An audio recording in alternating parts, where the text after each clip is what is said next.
just wanted to record this quick video to bring up to date the price action that we were looking at in this morning's Forex webinar on the Euro New Zealand. For those of you who were with us at the webinar, you may recall we left the pair after it had quite a sharp fall, and we were looking at sort of reversal candles, and what we could see here on this chart is obviously there'd been a volatility candle, there'd been some buying under this candle. The second candle, again, a candle with a wick to the lower body, with yet more buying underneath it, and then a third candle here as well with yet more buying under there. So potentially we could have been looking at a reversal for this particular pair. The reason I've got the pair on this chart, or this version of my chart, is I've obviously got the candles, but I've also got the Camarilla indicator as denoted by these levels that we've got here. I've got the volume, but what I've also put on this chart, just let me show you in a little bit more detail, is I've actually loaded up the CSI with the two just individual currencies. So the white is the New Zealand and the golden color is the euro. So if we just pop that back down there, and it's really having the individual currencies beneath the chart can really help, particularly as we can see here, when the pair don't actually reverse and go into quite a protracted phase of price action. You have to remember this was about 9 o'clock this morning, and if you go over here and see when it actually finally came out of congestion, this is only the 10-minute chart. It's also a great example of how a market and currency pairs can stay in congestion for much longer than we can anticipate. What's interesting about this phase of congestion is that it also offers us a number of lessons from a VPA perspective. Obviously, we had lots of buying under here, as we can see, with lots of volume. And the issue here is, as I said this morning, is not to rush in. You really do have to be patient and combine what you see in terms of candle patterns and volume with support and resistance. And as I said this morning, this was the key level, the S3 on the Camarilla at 17999, which is actually the 1 point. It's really the 1.8. It ends in a 0, so it's obviously a significant level.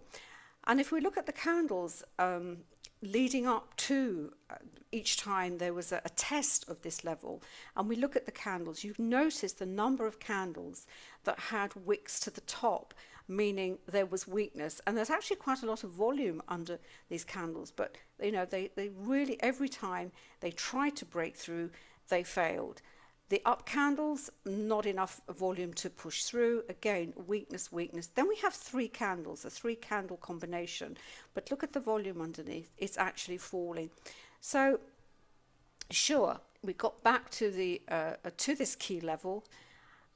The subsequent candle, again, a miniature shooting star, upthrust candle, weakness to the top, back into the S3 level, which actually was also, there was also the volume point of control on another version of this chart. So as I said this morning, you know, this is the fulcrum. This is the, there's no clear direction of where this pair is going. And if you look at the two currencies of the CSI, they're kind of moving in parallel.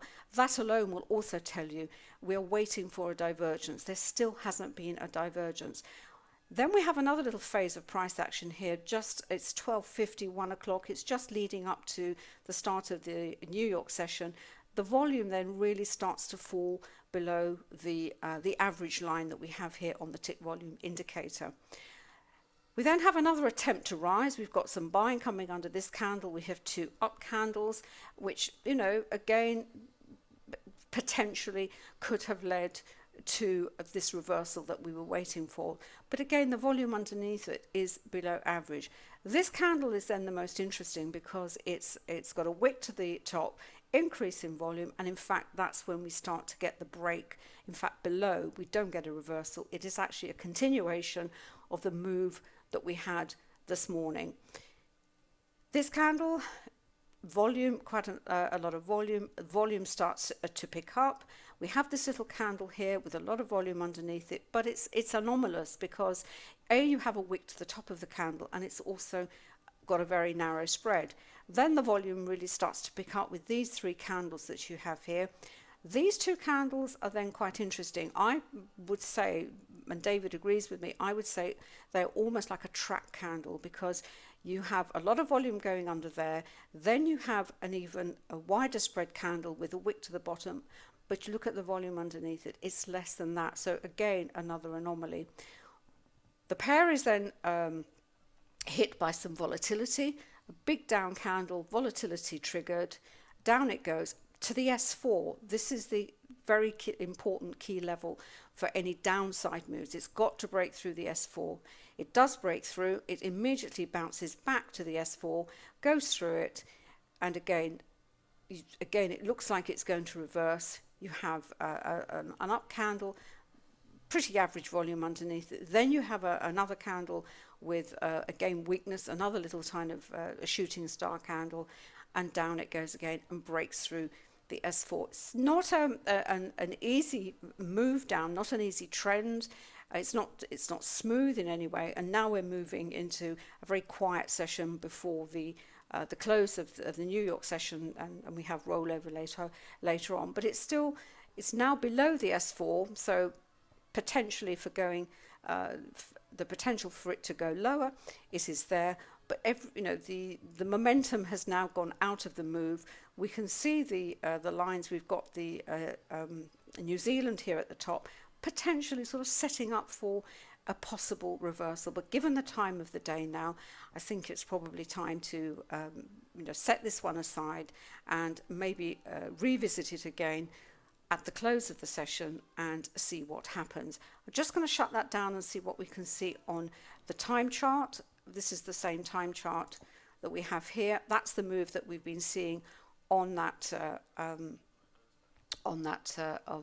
version of the chart that I had with the Camarilla. I have the Camarilla completely separate with the two lines underneath. And if we look at the Renko version, we can see here, this is this move down. If we go back here, lots and lots of choppy moving up and down, up and down. The Renko really telling us, confirming that we were in a lot of sideways congestion. But it was just interesting because the signal came in this morning, and we all saw it in the webinar, where the fall had come to a stop. There was plenty of buying in there, but it's just one of these lessons where it is a signal and it is a potential. The probability is that it will reverse, and it did up to a point, but you've also got to combine it with support and resistance, and also, if you have the quantum indicators, what the other indicators are telling you. Right, that just wanted to bring that to a close from this morning. I hope you enjoyed it, and if you've got any comments, then please drop them in underneath the video, or you can drop me a line at anna@annacooling.com.